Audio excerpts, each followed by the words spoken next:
ನಮ್ಮಂಗೆ ಜೈಲುಗಳು ಹಂಗೆಲ್ಲ ಇಲ್ಲ. ಹೊಡೆಯೋದು ಬಡಿಯೋದು ಅಥವಾ ಶಿಕ್ಷೆ ಕೊಡೋದು ದಂಡ ಹಾಕೋದು ಆ ಥರ ಏನಿರಲಿಲ್ಲ. ಶಿಲುಬೆ ಮರಣ ಶಿಕ್ಷೆ ಅಂದರೆ ಶಿಲುಬೆ ಮರಣ. ಶಿಲುಬೆ ಮರಣ ಅಂದರೆ ಶಿಲುಬೆ ಅವ್ರಿಗೊಂದು ಶಿಲುಬೆ ಕೊಡ್ತಾರೆ, ಹೊತ್ತಕೊಂಡು ಹೋಗ್ಬೇಕು, ತಗೊಂಡೋಗಿ ಗುಡ್ಡದ ಮೇಲೆ ಅವ್ರನ್ನ ಶಿಲುಬೆಯಲ್ಲಿ ಏರಿಸಿ ಸಾಯಿಸೋದು. ಅದು ಶಿಕ್ಷೆ, ಅವರು ಪನಿಷ್ಮೆಂಟ್ ಅಂದರೆ.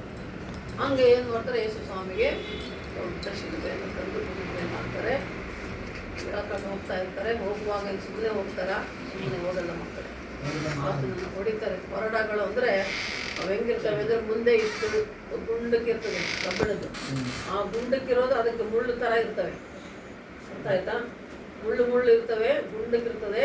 ದೊಡ್ಡದು ಚೈನು ಕೊರಡ ಅಂದರೆ ಅದನ್ನ ತಗೊಂಡು ಹಿಂಗೆ ಹೊಡೆದ್ರೆ ಹಂಗೆ ಮೈಗೆ ಅಂಟುಕೊಂಡು ಹಿಂಗೆ ಬರುವಾಗ ಮಾಂಸ ರಕ್ತದ ಬರೋದಂತೆ. ಅರ್ಥ ಆಯ್ತಾ ನಿಮಗೆ? ನೆನಪು ಮಾಡ್ಕೊಳ್ಳಿ ದೃಶ್ಯ ಹೆಂಗಿರ್ತದೆ ಅಂತ.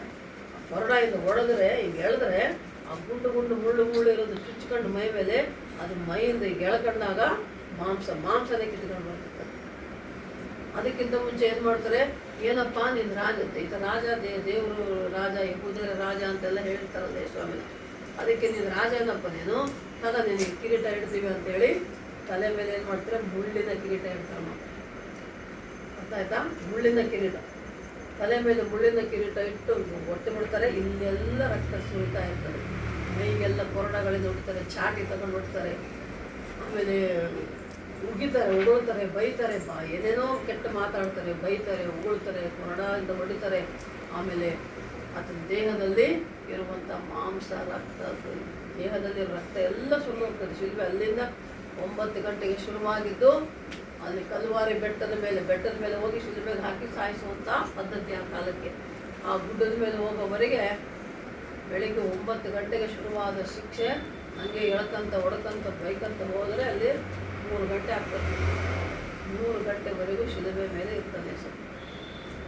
ಶಿಲುಬೆಯಲ್ಲಿ ಏನು ಮಾಡ್ತಾರೆ, ಅಲ್ಲಿ ಹೋದ್ಮೇಲೆ ಇಲ್ಲಿ ತಲೆಗೆ ಹಣೆ ಮೇಲೆ ಒಂದು ಮೊಳೆ ಹೊಡಿತಾರೆ. ಆಮೇಲೆ ಕೈಗಳಿಗೆ 2 ಕೈಗಳಿಗೆ ಹಿಂಗೆ ಇಟ್ಟು ಕೈಗಳು ಕುಡಿತಾರೆ. ಆಮೇಲೆ 2 ಕಾಲು ಒಂದ್ರ ಮೇಲೆ ಒಂದಿಟ್ಟು ಅಲ್ಲಿ ಮೊಳೆ ಹೊಡಿತಾರೆ. ಹಣೆ ಮೇಲೆ ಮೊಳೆ, ಕೈಗಳಿಗೆ ಮೊಳೆ, ಕಾಲಿಗೆ ಮೊಳೆ, ಮುಳ್ಳಿನ ಕಿರೀಟ. ಆಮೇಲೆ ಎಲ್ಲ ಆದಮೇಲೆ ಕೊನೆಗೆ ಹೋಗಿ ಅಲ್ಲಿ ಗಿಡದ ಮೇಲೆ ನಿಲ್ಲಿಸಿದಾಗ ಮೈಯಲ್ಲಿರೋ ರಕ್ತ ಎಲ್ಲ ಸುರಿದೋಗ್ಬಿಟ್ಟಿರ್ತದೆ. ಹೊಡೆದು ಸುರಿದೋಗಿರ್ತದೆ. ಕೊನೆಯಲ್ಲಿ ಇನ್ನೂ ಏನು ಪ್ರಾಣ ಐತೆ ಇಲ್ಲ ಹೆಂಗೆ ಅಂತ ನೋಡಿದಾಗ ಮಕ್ಕೆಗೆ ಬರ್ಚಿ ಅಂದರೆ ಉದ್ದಕ್ಕಿರ್ತದೆ, ಮುಂದೆ ಚೂಪ ಇರ್ತದೆ. ಆ ಬರ್ಚಿ ತೊಗೊಂಡು ಚುಚ್ತಾರೆ. ಚುಚ್ಚಿದಾಗ ಅಲ್ಲಿ ಏನು ಬರ್ತದಂತೆ, ಫಸ್ಟ್ ಸ್ವಲ್ಪ ರಕ್ತ ಬಂದಂಗಾಗಿ ಆಮೇಲೆ ನೀರು ಬರ್ತದಂತೆ. ಅಂದರೆ ದೇಹದಲ್ಲಿ ರಕ್ತ ಎಲ್ಲ ಸುರಿದೋಗ್ತದೆ. ಆತ ತನ್ನ ಪರಿಶುದ್ಧ ರಕ್ತ ಅಂತ ಯಾಕೆ ಹೇಳ್ತೀವಿ ಅಂದರೆ, ಯೇಸಪ್ಪ ಏನೋ ಪಾಪ ಮಾಡಿಲ್ಲ, ಆತನು ಪರಿಶುದ್ಧನಾಗಿದ್ದ. ಆತನ ಜನ್ಮದಿಂದಲೂ ಪರಿಶುದ್ಧ, ಕ್ರಿಯೆಗಳಿಂದಲೂ ಪರಿಶುದ್ಧ. ಅಂದ್ರೆ ಅರ್ಥ ಏನು, ಆತ ಹುಟ್ಟಿದ್ದು ಪರಿಶುದ್ಧನ, ಯಾವ ಗಂಡು ಹೆಣ್ಣಿನ ಸಂಪರ್ಕ ಇಲ್ಲದೆ ಪರಿಶುದ್ಧಾತ್ಮ ದೇವರ ಕೃಪೆಯಿಂದ ಆತನು ಕನ್ಯೆ ಮರಿಯಳ ಗರ್ಭದಲ್ಲಿ ಹುಟ್ಟಿ ಬಂದಂಥ ಯೇಸಪ್ಪ. ಆಮೇಲೆ ಇದ್ದಷ್ಟು ದಿನವೂ ಆತ ಯಾವ ಪಾಪ ಮಾಡಿಲ್ಲ, ತಪ್ಪು ಮಾಡಿಲ್ಲ, ಮೋಸ ಮಾಡಿಲ್ಲ, ದ್ರೋಹ ಮಾಡಿಲ್ಲ, ಯಾವ ಹೆಣ್ಣಿನ ಸಂಪರ್ಕವೂ ಮಾಡಿಲ್ಲ. ಅದಕ್ಕೆ ಆತನು ಪರಿಶುದ್ಧನು. ಅಂಥ ಪರಿಶುದ್ಧ ಯೇಸಪ್ಪನ ರಕ್ತವು ಸುರಿಸಲ್ಪಟ್ಟಿತ್ತು ಮಕ್ಕಳೇ, ನನಗಾಗಿ ನಿಮಗಾಗಿ. ಯಾಕೆ ಸುರಿಸಿದ ಈ ರಕ್ತ?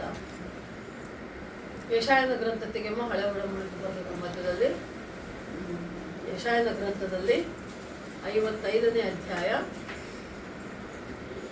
ನಮ್ಮ ದ್ರೋಹಗಳ ದೆಸೆಯಿಂದ ಅವನಿಗೆ ಗಾಯವಾಯಿತು. ಯಾಕಮ್ಮ ಗಾಯ ಆಯಿತು? ಯಾಕೆ ಹೊಡೆದ್ರು ಕೊರಡ ತಗೊಂಡು? ಯಾಕೆ ಮುಳ್ಳಿನ ಕಿರೀಟ ಇಟ್ಟರು? ಯಾಕೆ ಮೊಳೆ ಹೊಡೆದ್ರು? ಯಾಕೆ ಗಾಯ ಆಯಿತು ಅಂದರೆ ನಮ್ಮ ದ್ರೋಹ. ನಾನು ನೀನು ಮೋಸ, ದ್ರೋಹ ಯಾವಾಗಿದು? ಇನ್ನೂ ಏಸಪ್ಪ ಹುಟ್ಟಿಲ್ಲ, ಬೆಳೆದಿಲ್ಲ, ಮೊದಲೇ ಬರ್ದಿಟ್ಟಿದ್ದು ಪ್ರವಾದಿಗಳು. ಇದು ಇವಾಗ ನೆರವೇರ್ತಿದೆ. ಹೇಳಮ್ಮ. ನಮ್ಮ ಅಪರಾಧಗಳು, ತಪ್ಪುಗಳು, ನಾವೇನೇನು ತಪ್ಪುಗಳು ಮಾಡಿವಲ್ಲ, ನಮ್ಮ ತಪ್ಪುಗಳಿಗಾಗಿ, ನಮ್ಮ ದ್ರೋಹಕ್ಕಾಗಿ ಮತ್ತೆ ಅವನು ಜಜ್ಜಲ್ಪಟ್ಟನು. ಹೆಂಗೆ ಜಜ್ಜಲ್ಪಟ್ಟ? ಮೊಳೆಗಳಿಂದ ಹೊಡೆಯಲ್ಪಟ್ಟ. ಹೌದಾ? ಕೈ ಕಾಲಿಗೆ ಮೊಳೆ ಹೊಡೆದ್ರು, ತಲೆ ಮೇಲೆ ಮುಳ್ಳಿನ ಕಿರೀಟ ಇಟ್ಟರು, ಬರ್ಚಿಯಿಂದ ತಿವಿದ್ರು, ಅದು ಗಾಯಗಳು. ನಮಗೆ ಶಿಕ್ಷೆ ಉಂಟಾಗುವುದು, ಉಂಟು ಮಾಡುವ ದಂಡನೆಯನ್ನು ಅವನು ಅನುಭವಿಸುವುದನ್ನು ನಮಗೆ ಬರ್ಬೇಕಾಗಿತ್ತು ಪನಿಷ್ಮೆಂಟ್. ಈಗ ತಪ್ಪು ಮಾಡಿದ್ರೆ ಯಾರು ತಪ್ಪು ಮಾಡಿದ್ರೆ ಅವರಿಗೆ ಅದು ಶಿಕ್ಷೆ ಕೊಡೋದು. ಕಳ್ಳತನ ಮಾಡಿದ್ರೆ ಕಳ್ಳನಿಗೆ ಶಿಕ್ಷೆ. ಏನೋ ಅವ್ರ ಅಪ್ಪ ಅಮ್ಮ ಕೊಡ್ತಾರ, ಅವನಿಗೆ ಕೊಡ್ತಾರೆ. ಯಾರು ಕೊಲೆ ಮಾಡ್ತಾರೋ ಕೊಲೆ ಮಾಡಿದಂಥ ಕೊಲೆಗಾರರಿಗೆ ಶಿಕ್ಷೆ ಕೊಡ್ತಾರೆ. ಹೌದಾ? ಹಾಗೆ ನಾವೇನೇನೋ ತಪ್ಪು, ಮೋಸ, ದ್ರೋಹ ಮಾಡಿದರೆ ನಮ್ಮ ತಪ್ಪು, ಪಾಪ, ದ್ರೋಹ ಶಿಕ್ಷೆಗಳು ನಮಗೆ ಬರಬೇಕಾಗಿತ್ತು. ನಾವು ಅಪರಾಧ ಮಾಡಿದಾಗ ಶಿಕ್ಷೆ ನಮಗಾಗಬೇಕಾಗಿತ್ತು.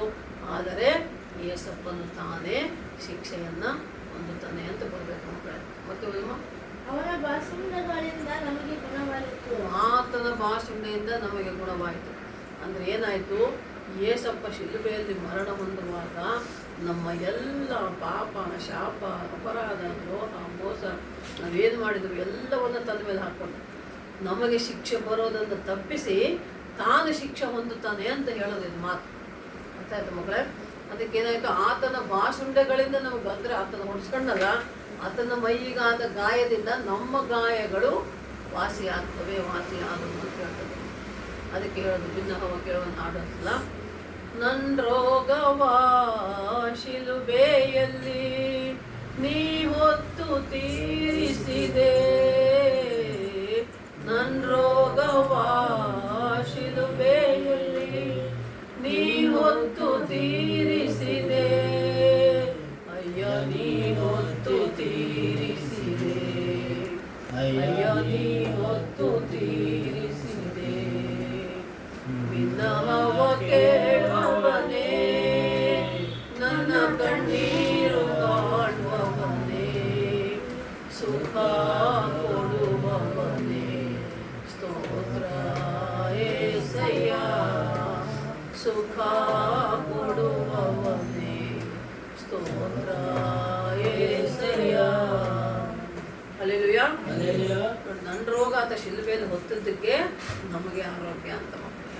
ನನ್ನ ರೋಗ, ನನ್ನ ಗಾಯ ವಾಸಿ ಆಗ್ತದೆ. ಅದು ದೇವರ ವಾಕ್ಯ ಹೇಳ್ತಾ ಇರೋದು. ಹಾಗೆ ಯೇಸು ಸ್ವಾಮಿ ಶಿಲುಬೆಯಲ್ಲಿ ನನಗಾಗಿ ನಿನಗಾಗಿ ಆತನು ತನ್ನ ರಕ್ತವನ್ನು ಸುರಿಸಿ ಮರಣ ಹೊಂದಿದನು.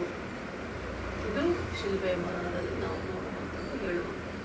ಆದರೆ ಶಿಲುಬೆಗೆ ಹಾಕಿದಾಗ ಶಿಲುಬೆ ಶಿಕ್ಷೆಯನ್ನು ಅನುಭವಿಸುವುದಕ್ಕಿಂತ ಮುಂಚೆ ಶಿಲುಬೆ ಮರಣದ ಶಿಕ್ಷೆ ಶುರುವಾದಾಗ ಆತನು ಶಿಲುಬೆಯಲ್ಲಿ 7 ಮಾತುಗಳನ್ನು ಆಡ್ತಾನೆ.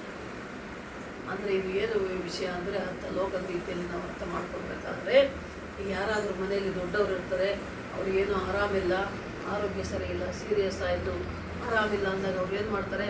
ತಮ್ಮ ಮಕ್ಕಳು ಮನೇಲಿ ಯಾರು ಇರ್ತಾರೋ ತಮ್ಮ ನೆಕ್ಸ್ಟ್ ಇರೋವ್ರ ಮನೆಯಲ್ಲಿ ಮಗನೋ, ಮಗಳು, ಸೊಸೆನೋ, ಅಳಿಯನೋ ಯಾರು ಇರ್ತಾರೋ ಹತ್ರ ಅವ್ರನ್ನ ಕರೆದು ಅವ್ರು ಏನು ಹೇಳ್ತಾರೆ? ಇನ್ನೇನು ನಂದು ಮುಗಿತಪ್ಪ, ನಾನೇನು ಬದುಕೊಂಡು ಕಾಣಂಗಿಲ್ಲ, ನಾನು ಸಾಯ್ತೀನಿ, ನಾನು ಸಾಯೋ ಹೊತ್ತು ಹತ್ತಿರ ಆಗೈತೆ, ಅದಕ್ಕೆ ನೀವು ಇದನ್ನು ಮಾಡ್ರಿ ಅಂತ ಸಾಯುವಾಗ ಅವ್ರು ಕೆಲವು ಮಾತು ಹೇಳ್ತಾರೆ. ಹೌದಾ? ಈಗ ಮದುವೆ ವಿಷಯ ಇರ್ಬೋದು, ಆಸ್ತಿ ವಿಷಯ ಇರ್ಬೋದು, ಚೆನ್ನಾಗಿ ನೋಡ್ಕೊಂಡ್ರೆ, ಅಥವಾ ಈಗ ತಾನು ಗಂಡ ಸಾಯ್ತಿದ್ದಾನೆ ಅಂದರೆ ಹೆಂಡ್ತಿನ ಬಿಟ್ಟು, ನಾನು ಹೆಂಡ್ತಿನ ಬಿಟ್ಟು ಹೋಗ್ತೀನಲ್ಲಪ್ಪ, ನಾನು ಹೆಂಡ್ತಿನ ನೋಡ್ಕೊಳ್ಬೇಕು ಸರಿಯಾಗಿ. ಮಕ್ಕಳಿಗೆ ಹೇಳ್ತಾನೆ, ನಿಮ್ಮ ಅಮ್ಮ ನೋಡ್ಕೊಳ್ರಪ್ಪ ಮಕ್ಕಳೇ, ನಾನು ಹೋಯ್ತು, ನಾನು ಆಯಿತು, ನಾನು ಹೋಗ್ತಾ ಇದ್ದೀನಿ, ನಾನು ನಿಮ್ಮ ಅಮ್ಮನ ಸರಿಯಾಗಿ ನೋಡ್ಕೊಳ್ರಿ ಅಂತ ಮಕ್ಕಳಿಗೆ ಅಪ್ಪ ಆದವರು ಸಾಯುವ ಸಮಯದಲ್ಲಿ ಹೇಳ್ತಾನೆ. ಅಥವಾ ಈ ಥರ ಈಗ ಅಣ್ಣ ತಂಗಿದ್ರೆ ಅಣ್ಣನ ಮಗಳನ್ನು ತಂಗಿ ಮಗನಿಗೆ ಮಾಡ್ಕೊಳ್ಳೋದು, ಅಥವಾ ಆ ಥರ ಸಂಬಂಧಗಳ ಬಗ್ಗೆ ಮಾಡ್ರಪ್ಪ, ನೀವು ಮಾಡಿಕೊಂಡು ನೀವು ಚೆನ್ನಾಗಿರ್ರಿ. ಈ ಥರ ಕೆಲವು, ಅಥವಾ ಆಸ್ತಿ ಇದ್ರೆ ಹೊಲ ನೋಡ್ಕೊಳ್ರಿ, ಚೆನ್ನಾಗಿ ಮನೆ ನೋಡ್ಕೊಳ್ರಿ, ಪಶುಗಳು, ದನ ಕುರಿ ಇದ್ರೆ ಚೆನ್ನಾಗಿ ನೋಡ್ಕೊಳ್ರಪ್ಪ. ಹೀಗೆ ಕೆಲವು ವಿಷಯಗಳು ಸಾಯುವ ಮನುಷ್ಯ ಹೇಳಿದ ಮಾತನ್ನು ಇರುವಂಥ ಮಕ್ಕಳು, ಮನೆಯಲ್ಲಿರುವಂಥ ನೆಕ್ಸ್ಟ್ ಆತನ ಆದಮೇಲೆ ಯಾರು ಜವಾಬ್ದಾರಿ ತಗೋಬೇಕಾಗಿರುತ್ತೋ ಅವರು ಆ ಮಾತನ್ನು ಕೇಳ್ತಾರೆ. ಆತ ಬದುಕಿದಷ್ಟು ದಿನ ಹೇಳಿದ ಮಾತು ಕೇಳದೇ ಇದ್ದರೂ ಕೂಡ ಮಕ್ಕಳೇ ಅರ್ಥ ಮಾಡ್ಕೊಳ್ರಿ, ಸಾಯುವಾಗ ಹೇಳೋ ಮಾತನ್ನು ಬಹಳ ಲಕ್ಷ್ಯ ಕೊಟ್ಟು ಕೇಳಿ ಅದರಂತೆ ನಡ್ಕೊಳ್ತಾರೆ. ಏನು ನಮ್ಮಪ್ಪ ಸಾಯುವಾಗ ಹೇಳ್ದಪ್ಪ, ನಮ್ಮಪ್ಪ ಹೇಳಿ ಮಾಡ್ಬೇಕು ನಾನು ಅಲ್ವಾ? ಈಗ ಮದುವೆ ವಿಷಯ ಕೆಲವೊಂದು ಹೆಣ್ಮಕ್ಳಿದ್ರೆ ಸಂಬಂಧದಲ್ಲೇ ಬಂಧು ಬಳಗದಲ್ಲೇ ರಕ್ತ ಸಂಬಂಧನೇ ಮಾಡ್ಕೋಬೇಕಂತ ಇದ್ದಾಗ, ಇನ್ನೇನಪ್ಪ ನಾನು ಹೋಗ್ತೀನಿ, ನಾನು ನೋಡಲಿಲ್ಲ ಮದುವೆ, ನೀವು ಮಾಡಿ ಚೆನ್ನಾಗಿರಲಿ ಅಂತ ಹೇಳಿದಾಗ ಏನು ನಮ್ಮಪ್ಪ ಹೇಳೋಣ ಅಂತ ಹೇಳ್ಬಿಟ್ಟು ಅವ್ರು ಮದುವೆ ಮಾಡ್ಕೊಂಡಿರ್ತಾರೆ. ಎಲ್ಲ ಅಮ್ಮನ ನೋಡ್ಕೊಳ್ಳೋದು ಅಥವಾ ಆಸ್ತಿ ಅಂತ ನೋಡ್ಕೊಳ್ಳೋದು. ಸಾಯುವಾಗ ಹೇಳುವ ಮನುಷ್ಯನ ಮಾತನ್ನು ಮನುಷ್ಯರು ಕೇಳ್ತಾರೆ, ಅದರಂತೆ ನಡ್ಕೊಳ್ತಾರೆ. ಹೌದಾ? ಹಾಗೆ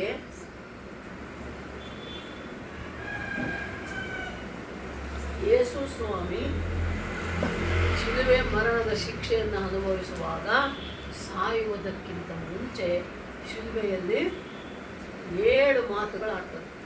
ಆ 7 ಮಾತುಗಳು ಬಹಳ ಮುಖ್ಯವಾದವು. ಒಂದೊಂದು ಮಾತಿನಲ್ಲಿ ಕೂಡ ಒಂದೊಂದು ಅರ್ಥ ಇದೆ ಮಕ್ಕಳು, ಅದನ್ನು ನಾವು ತಿಳ್ಕೋಬೇಕು. ಅದರಲ್ಲಿ ಮೊದಲನೇ ಮಾತು ಎಲ್ಲೋದೇನು ಸುಭಾಷ್ ಎದೇಳಪ್ಪ, ಫಸ್ಟ್ ಮಾತು ಓದು. ತಕ್ಕೊಂಡಿದ್ಯಾ? ಮಾತು ಮಾಡಿಟ್ಕೊಂಡಿದ್ಯಾ?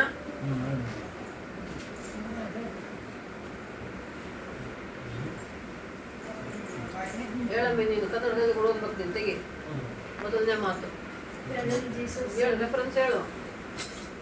ಲೂಕ. ಆಗ ಯೇಸು ತಂದೆಯೇ, ಅಮ್ಮ ವಾಕ್ಯ ನಂಬರ್ ಹೇಳು, ಸಂಖ್ಯೆ ಹೇಳಮ್ಮ. ಅಧ್ಯಾಯ ಯಾವುದು? ಲೂಕ 23ನೇ ಅಧ್ಯಾಯ. 34ನೇ ವಚನ. ನೀನು ಹೇಳಪ್ಪ. Then Jesus said, Father, forgive them, for they do not know what they do. ಜೋರಾಗಿ ಓದು, ಸ್ವಲ್ಪ ಚೆನ್ನಾಗಿ ಹಿಡ್ಕೊಬೇಕು. Then Jesus said, ಹಾಂ, Father, forgive them, for they do not know what they do. Father forgive them, they ಹೇಳು ಏನು?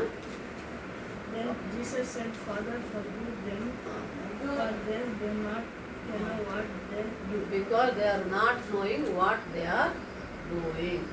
ಕೊಡು, ನೀನು ಹೇಳಮ್ಮ ಕನ್ನಡದಲ್ಲಿ ಓದು. ಆಗ ಯೇಸು ತಂದೆಯೇ, ಆಗ ಯೇಸು ತಂದೆಯೇ ಅವರಿಗೆ ಕ್ಷಮಿಸು, ಅವರಿಗೆ ಕ್ಷಮಿಸು. ಇನ್ನು ಮುಂದೆ ಓದು. ತಾವು ಏನು ಮಾಡುತ್ತೇವೆ ಎಂಬುದನ್ನು ಅವರಿಗೆ ಅರಿಯರು ಅಂದರು. ಅವರು ಅರಿಯರು. ಮೊಟ್ಟ ಮೊದಲನೇ ಮಾತು ಯೇಸು ಸ್ವಾಮಿ ಶಿಲುಬೆಯಲ್ಲಿ ಹೇಳಿದ್ದು ಏನಂದರೆ, ಅಪ್ಪ ತಂದೆ ಇವರನ್ನು ಕ್ಷಮಿಸು. ಯಾರನ್ನ?